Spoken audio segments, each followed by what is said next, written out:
is about it in terms of going through the day. So if I could please get up our first speaker, which is Jamal Edwards, down the front here.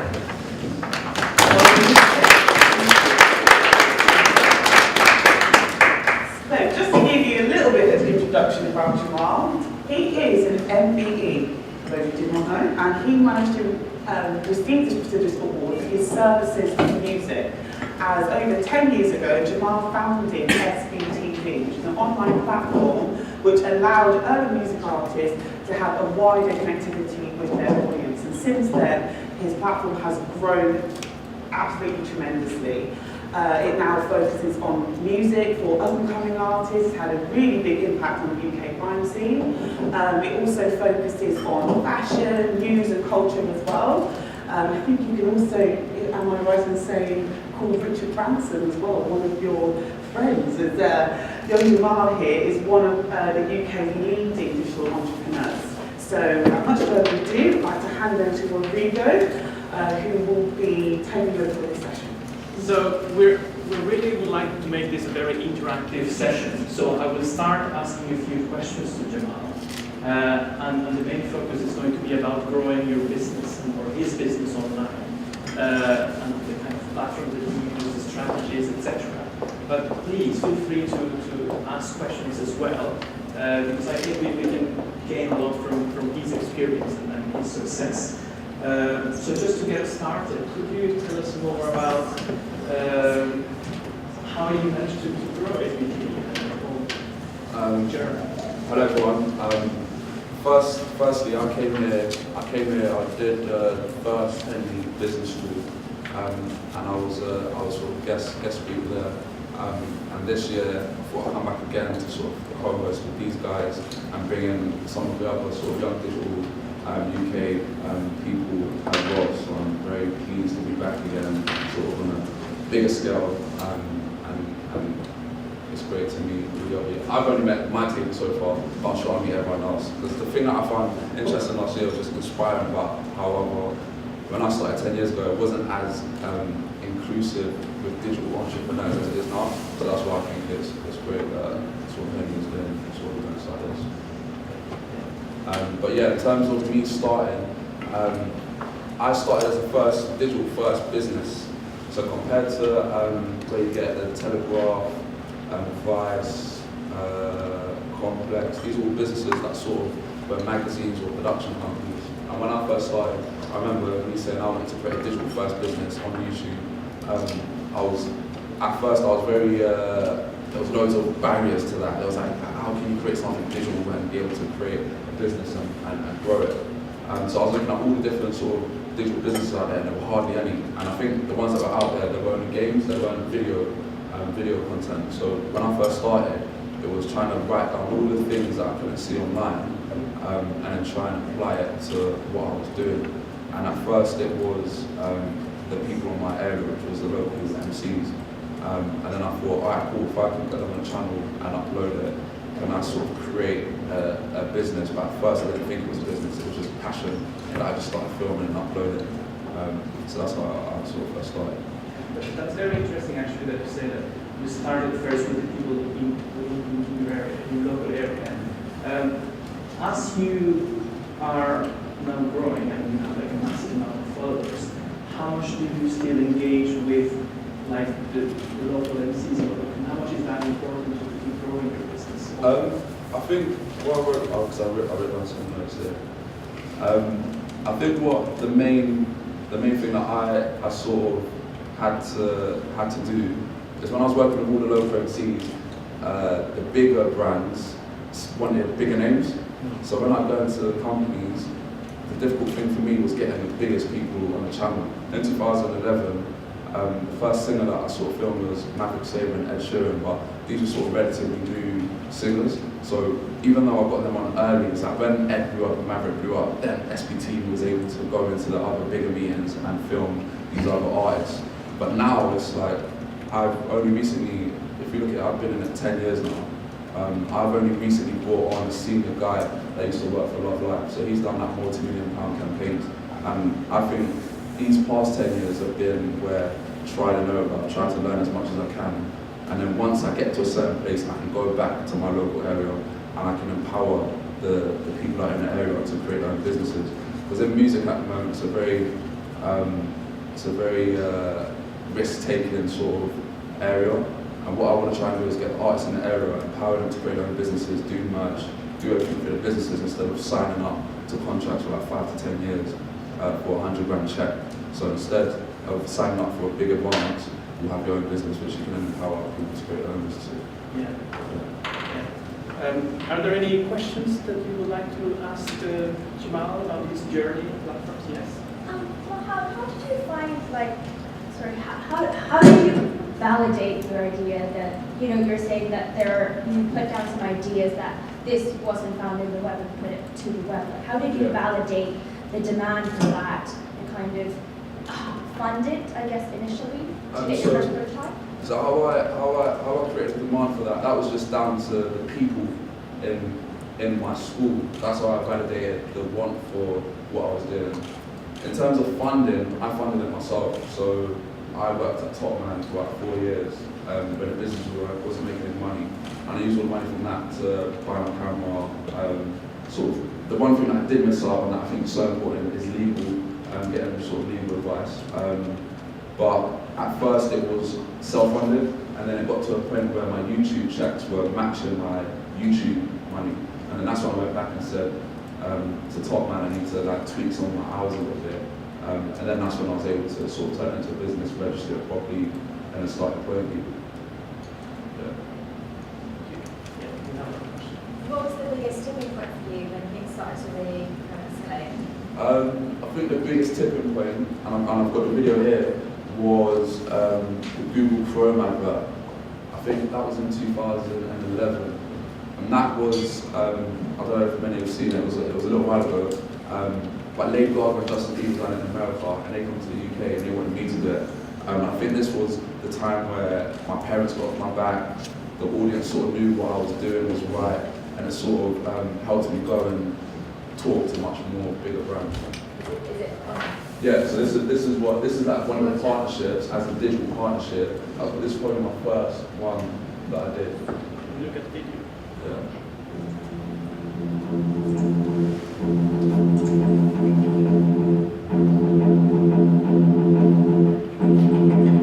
What you doing filming there?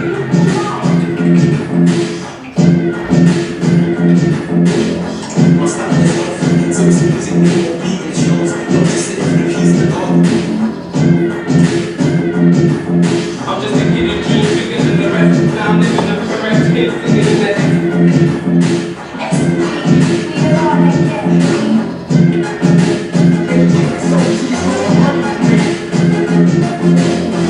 It's compulsory, so I'm recording in poetry. SBTV.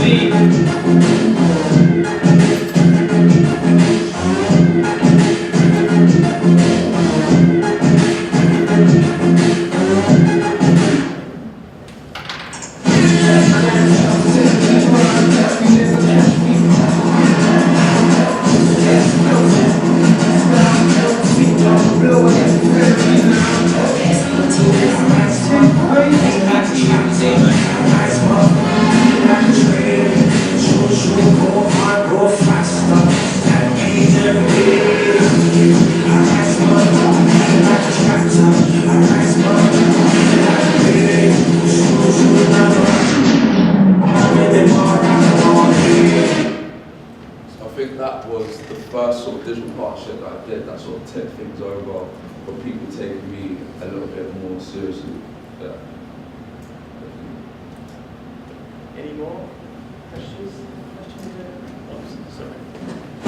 It's interesting you said that you started as a passion, then you started as a business idea. And you said then at the end, people started taking you seriously. How much the fact that you started with this as a passion allowed you to continue, even when people didn't take you seriously, when your parents were on your back and there was bills to be paid? Was that a big factor? Yeah, I think one thing that was talking on my table is that when you're young and you take these risks and you can be able to take chances, I think that was, people just saw me as a chancer. So when I was doing it, because I enjoyed it so much, that was what kept me going. Even though I wasn't getting anywhere in the early days, the passion for it kept me going. And I feel like people should start because of passion, not because you're trying to get an exit or trying to make a lot of money. Because if you look at me, I feel like I'm 10 years now, I feel like I'm only really getting started for what I really want to do. But people look at me like, oh, Jamal, you made it, all this. But I feel like 10 years is like halfway to a career. So like at the early days, the passion was what kept me sort of going. And it just, if you've got something that you want to do and you want to sort of be able to empower people in your area, everything else is sort of irrelevant. We have more questions, a couple of questions. You want to? He was first. All right, sorry, I didn't see. So you say in the video that you're just getting started.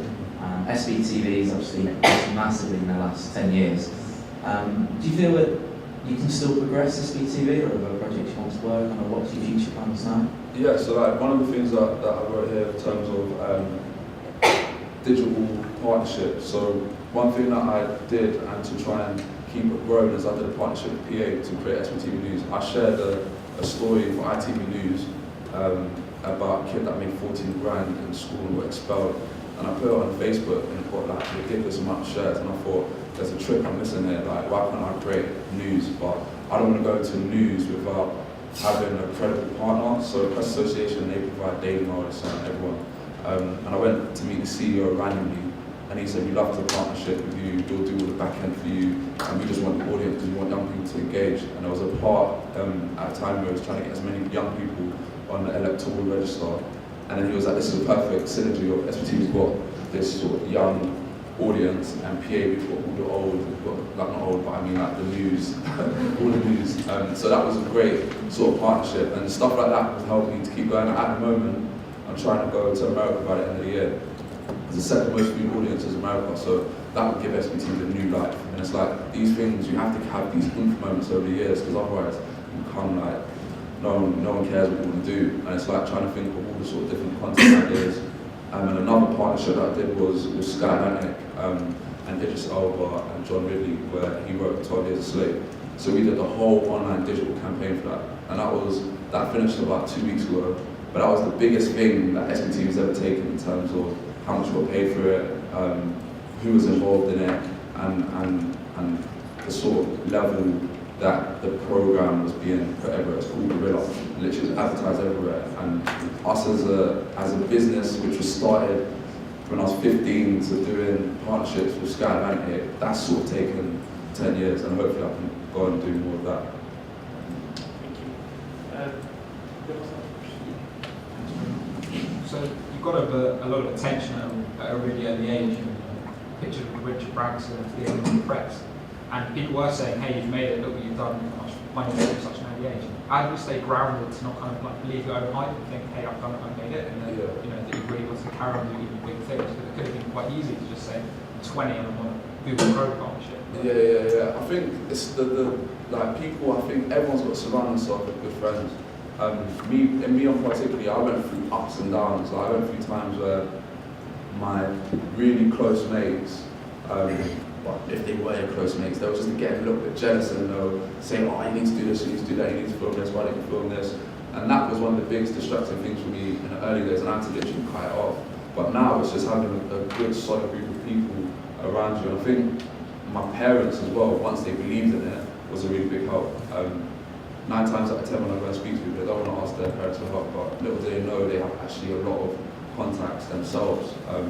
And then some people say, we haven't got parents, but then it's about having a good, back in the day when youth clubs went shut down, we used to have a good youth club, we used to go there as well. So I feel like in the early days, it was just imagining me trying to keep all the sort of close people around me, not too many, and that sort of just always kept me grinding. I'll never lose my head anyway because of where I've sort of come from.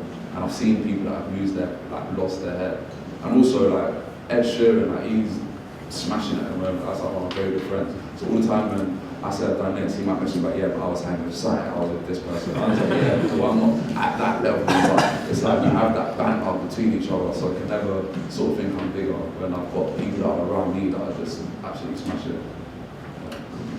Yeah.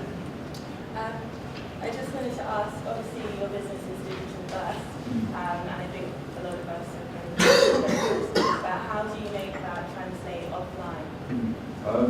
So the first time I ever made a translate offline, which was a very important thing, obviously everyone knows digital, but it's like, can you get a real life experiential, like get people that are fans of the brand to actually come to an event?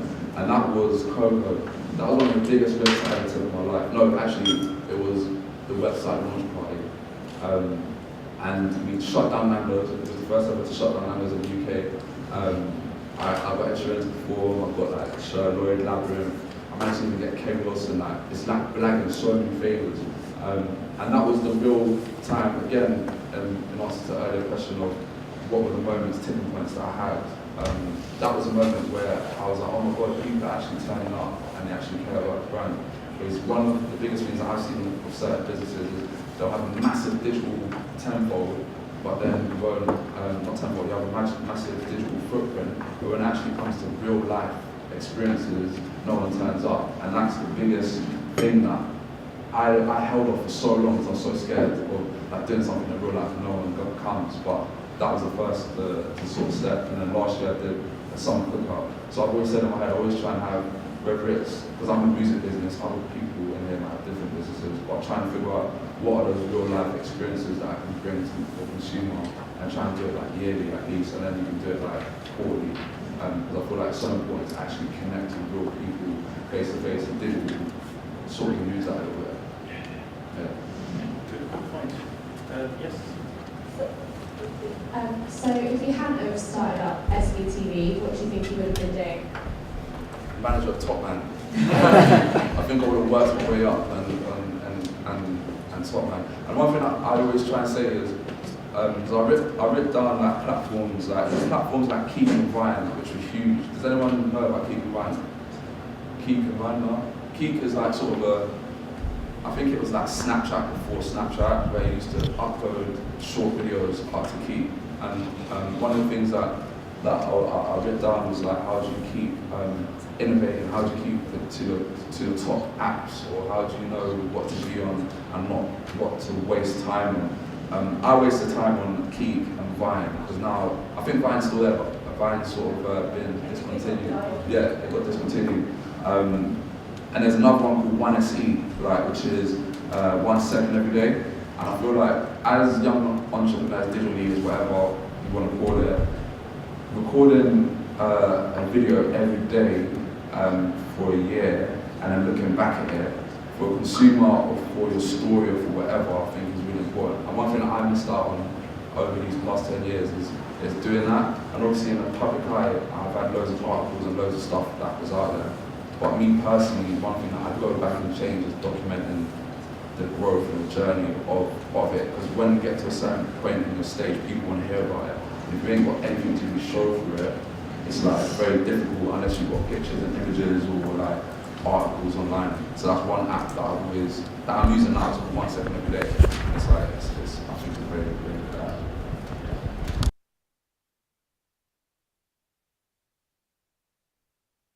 Two, 3 years ago, and it was just, you can yo people, and that's it.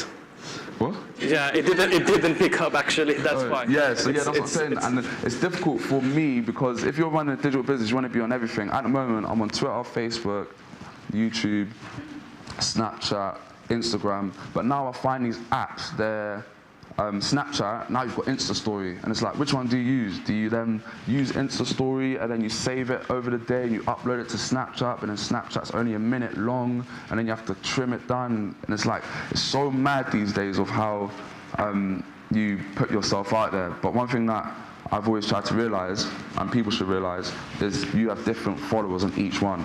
So it's like there's certain things I would not post on LinkedIn, but there's certain things that I would post on Snapchat, and I find Snapchat's a much more younger audience. But this is the things that I go through like every day of figuring out where to put what and when. Yeah. We had another question on that side of the room. On social channels, you're so open to critique from like trolls and stuff like that. How do you use that to your advantage? So how do you focus on when people are slating a video? Would you still go down that channel? Would you try something new? Would you adapt it? How do you work with that? I think a good customer is a good customer. I'm more interested about the bad customer because that's the ones that will really tell you what you need to improve on, what you need to sort of change. If I get bad feedback, I've gone to the lengths of getting their number and calling them up and saying, yo, what do you like, all this, and writing down the notes. And they're just so taken aback by it. They're just like, oh, I didn't expect you to phone me, it's just but I love that sort of relationship, and I've always tried to make sure I sustain that. But yeah, in terms of your question, if someone gives me bad feedback, I always sort of make a note for it, and then I sort of discuss it with my team, and then we sort of either take it on board and get in touch with them, or we just sort of make a folder, and then we go through it like every now and then to sort of see how we can improve the sort of viewer experience of SBTV. What was it like when you first started? Imagine not everyone supporting it. Yeah. Did that hold you back, or did it just sway you? I've always said closed doors has been my inspiration. In terms of people that I look up to, now it's changed, but in the early days it was all the closed doors which sort of helped me gain that inspiration to sort of push forward. But I've always tried to screenshot every good, every bad thing, and I've got a folder that I've kept over the years. But I feel like that sort of helped me keep it going. It never sort of made me think I need to stop now because someone says the video is bad. Yeah. Any more? Oh, we have one. How important do you think your personal social media presence is? That you're on the business side and not on the business side? So we was talking about this earlier, because one of the social media how do you pronounce it? I always get faux pas. I don't see me even that. Like at school, it was like I was more technical than actual practical than theory. But in terms of when I realised I was on 2 social media accounts, I used to have SBT. This is the Jamal Edwards one, but I've got another phone which is SBTV, and I used to tweet. I used to have both social accounts on one phone, and I realised I had to separate it because I was tweeting certain things that was going out for SBTV and not realising. But then I had all my social media profiles linked to one. So when I delete the tweet that I did from SBTV, it was all over the other platforms. And that's when I realised I needed to separate the two in terms of SBTV and Jamal Edwards. But I only started Jamal Edwards when Google Chrome came out, because that's when people wanted to know about me, and then that's when I started to build it up a little bit more. Yeah. In terms of other digital business leaders, and that you know and you have seen, who do you admire the most, or who do you think they're doing like good? I was with him in New York, and randomly I was just hanging with him. There's a guy called Jerome Jar, he's always smiling like proper crazy, and there's a guy called Casey Neistat, who's another one. Nick D'Alosio, who created the Sumly app and then sold it to Yahoo. Jack and Finn Harry's, simply for the fact of they was the sort of in that vlogger world with all the Zorellas and the Alfies and the Casperlees and whatever, but now they're going down much sort of serious routes, and I like the way that they've changed. They've taken what they took as popular and now they've made it into something about change and all the sort of economic issues that are going around the world at the moment. And I think Richard Branson, simply for the fact of he mixture, his social media, his whole social media profile is a mixture of updates about his business, but also inspiring quotes, articles, videos. And that's the one that I sort of take the most inspiration from, because obviously everyone wants to know about SBTV or whatever and updates, but you can't just have your whole profile about your business. You've got to go and get, like, if you see something inspiring or you see something funny, like, post it up as well. And there was a point in my career where everything was SBTV, and I think people just got bored after a little while. They want to see other stuff. So yeah, I think Richard Branson, simply for the fact of a mixture of the updates and the sort of inspiring quotes that he puts on his profile. Yeah. Good. Let's talk about the future and your future plans with SBTV and technologies. Do you have any like right now it's very, very trendy, this like 360 videos and virtual reality and all that. Have you started exploring? I have explored it, and I think that is the future. But this is where I've got a bit disheartened, because I wanted to do the first ever 360 music video, and I was like, yes, I'm going to do it first. And then I realised I couldn't, because I think Bjork did it, and I was like, that was amazing. I don't even want to battle that. But now I've tried to look at all the sort of ways I can include tech in the business, whether it's VR or 360. So hopefully, have many people heard of Secret Cinema in here? So like one of my friends, he runs, Fabian Rigger, he runs Secret Cinema, and he's another like sort of amazing, always when I sit with him, my mind gets blown. But we're gonna take that format and apply it to music. So you're gonna have like a real life immersive experience of albums. So for example, imagine it was like Adele 21 or Dizzy Rascal Boy in the Corner. You'd walk through the house, you wouldn't know, you'd see certain things, you feel, oh, fuck, that's from that album. And at the end you get a live performance. So for me, I'm trying to think, I'm working with him to work out how we can create more immersive experiences in music, and hopefully that we're gonna. I think we've got one coming out. He's doing Moulin Rouge, I think, at the moment, but we're gonna start doing the secret music side as well. So I'm quite looking forward to doing that, and that's something which I've met him on my journey, and we've always tried to figure out a way to work. And one thing I always say, I don't want to force it. So now we've got to the place where we're gonna start doing secret music, so that should be fun. Yeah, sounds interesting. That's fun. Yeah. Are there any other questions from the floor? I realize that, so obviously networks is important, but then I realize maybe blagging things is also important as well when you're starting. Is there a secret? Because you said for your website launch party, you've just blagged a lot of things. Yeah. That you probably Serious blagger.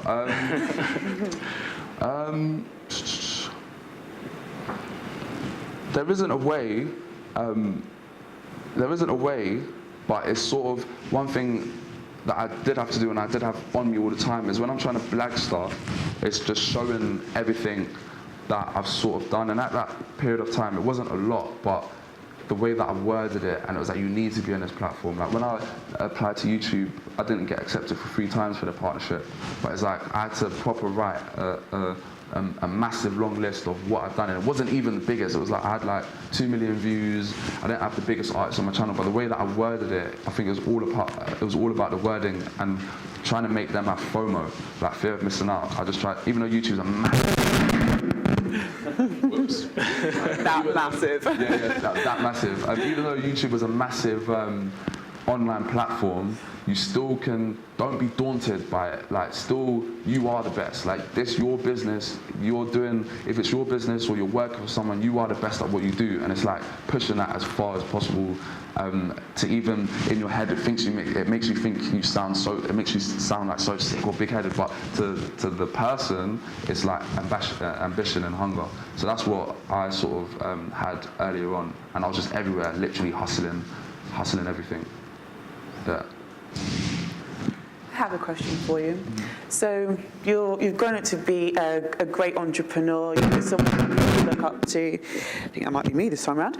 And I was just wondering, what would you tell your 15-year-old self? Now, you as an entrepreneur, grown up, what would you tell your 15-year-old self back then? I always say it, but it's VAT and tax.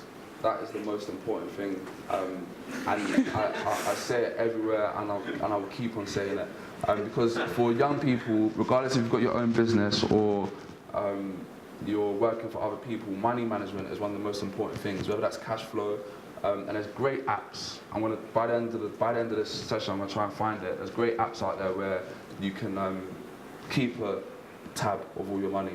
And I think that's the most important thing, and I would have told myself, I made loads of mistakes from when I was 15, 16, 17, 18, 19, 20. Well, yeah, like 19, 20, that's when I left Top Man. And that's, like, all that time or period was like, I was young, I didn't know what I was doing, everyone was just saying, yeah, do this, do that, and I was listening to everything.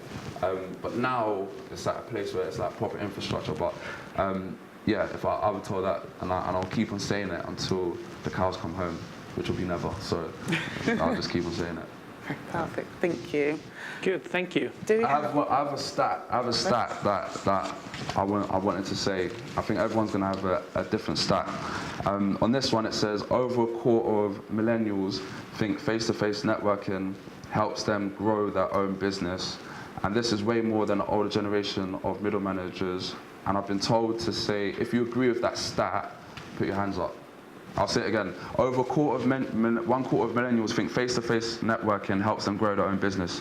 This is way more than the older generation of middle. Whoops. Sorry. This is way more older than the generation of middle managers. So if you could put your hands up if you agree with that or you don't agree with it.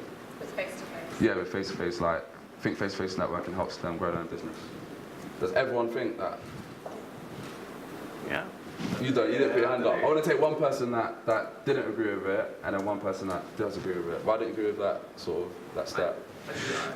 Face to face for me, I don't know, what does that mean? Like I feel this is, Yeah. for example, face to face. Then like through Skype and all those sort of bits and pieces, there's so much more. I don't know. In terms of different levels of real life face to face, or just FaceTime face to face. Real life versus that, other platforms. So you don't think that helps you grow your business? I think it does help. Yeah. But I think there's other ways as well. I think like getting your presence out there over the internet and everything else. Who said it? Who said it does help them grow their business? Yeah, I definitely believe that face-to-face will grow the business, because personally I find it easier to talk about my business rather than writing it down, and to be able to explain exactly what I do, and I feel like I have a stronger presence of having that conversation, getting the facial expressions, understanding how I can pitch better. Whereas, let's say over email, it's a lot harder to engage whether they're really for that or the questions that they might have. So face-to-face, really, you get that interaction instantly and their feedback versus, over email. And one question, have you always been that confident? Yeah, I think so. Well, yeah. Because in the early days, you'd think, like, if me, for example, I'd love an email. Like, I would never want to meet anyone face-to-face. And it's like, over a period of time, I've sort of built that. So that's what I was just wondering. See, I'm exactly the opposite. I feel like I can handle a face-to-face conversation, whereas email, I've got to almost think about what they might want me to say and how to position it. So I guess I'm the absolute opposite. I'd rather have that conversation and actually start to question them and get their thoughts, and that will then trigger what I need to say. Yeah. So who's the opposite to this young lady here? You are. Go on. Yeah, so I believe, it's not about face-to-face, it's about the first interaction that you're having with any potential client, or for that matter, sponsor. So it could be online, but first impression is the last impression. So it could be email, somebody tweeted you, and if they like basically your presence on social media, that could lead to face-to-face interaction potentially, but that's the point. They're probably going to decide in the first 5 to 6 seconds whether they're probably going to engage with you or not. So they're probably going to predict. If I have to meet somebody, I would probably do a bit of dig in and research what they're about or what business is about, basically, before landing in front of them. So that to me is the key. Cool. Great. This valid question: is Skype face to face if it's just one-to-one? Because if you're video, and also there's another layer. Has anyone known telepresence room? Basically, it's like a meeting. So it's meeting, and I actually thought my manager used to be in Cape Town, and we were in a meeting, so I thought he was in a room. So when he was in London, he was like waving at me very enthusiastic, and I'm like, what's so special? I'm like, oh, because you're actually real. You're here. And That's where it gets proper confusing in terms of real life face-to-face and social tech face-to-face, we could call it that. From a personal experience, I used to hate face-to-face, and once I worked in Tottenham, that sort of gave me the self-belief, because I created a platform to put everything up, because I didn't want to see people. I was like a social recluse, so I was proper into my business, but after a period of time, you have to realize you have to go out there and meet people, I guess. Yeah, and it was a very interesting point, because later in the day we're going to be another of the guest speakers will speak about this, like managing teams through digital platforms and all that. So I think we could relate to what you're saying later on. I'm afraid we are running out of time. However, if you do have questions, please do tweet them using the hashtag #YoungLeaders. Everyone will be looking at the Twitter feed, etc. Thank you, Jamal, for your insights.